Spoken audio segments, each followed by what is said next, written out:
Recording studio गाँव। जब जब देखै छी तोहर त करैया हमर म्यूजिक बाय जगेश कुमार। दिल में हमरा दर्द उठैया लागैया पर कैची पी गे। दिल में हमरा दर्द उठैया लागैया पर कैची पी गे।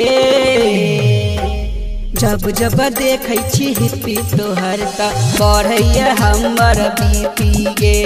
जब जब देखै छी हिप्पी तोहर त बढ़ैया हमर बीपी गे। दिल में हमरा दर्द उठैया लागैया पर कैची पी गे। दिल में हमरा दर्द उठैया लागैया पर कैची पी गे। जब जब देखै छी हिप्पी तोहर त बढ़ैया हमर बीपी गे।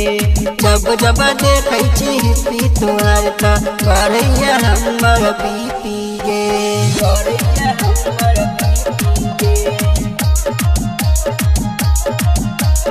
बढ़ैया हमर बीपी गे। म्यूजिक बाय जगेश कुमार। जब जब देखै छी तोहर त बढ़ैया हमर हाँ घूमै नहीं ना खोलक अपन बहन करा के चोटी गे। ठिकन होइया केतबो खाइ छी रात दिना हम गोटी गे। रात दिना हम गोटी गे। रात दिना हम गोटी गे। घूमै नहीं ना खोलक गोरकी बहन करा के चोटी गे। ठिकन होइया केतबो खाइ छी रात दिना हम गोटी गे। टिस मारैया रहलो न जाइया लागैया जेना टिपी गे। टिस मारैया रहलो न जाइया लागैया जेना टिपी गे। जब जब देखै छी हिप्पी तोहर त बढ़ैया हमर बीपी गे। जब जब देखै छी हिप्पी तोहर त बढ़ैया हमर बीपी गे। बढ़ैया हमर बीपी गे। बढ़ैया हमर बीपी गे। म्यूजिक बाय जगेश रिकॉर्डिंग कुमार। बाय माँ सरस्वती रिकॉर्डिंग स्टूडियो गाँव। जब जब देखै छी तोहर त बढ़ैया हमर तोरे चक्कर में लागैया हमरा चल जतै अब जान गे। राइटर अंजारुल कहै छो तोरा बात ले हमर मान गे।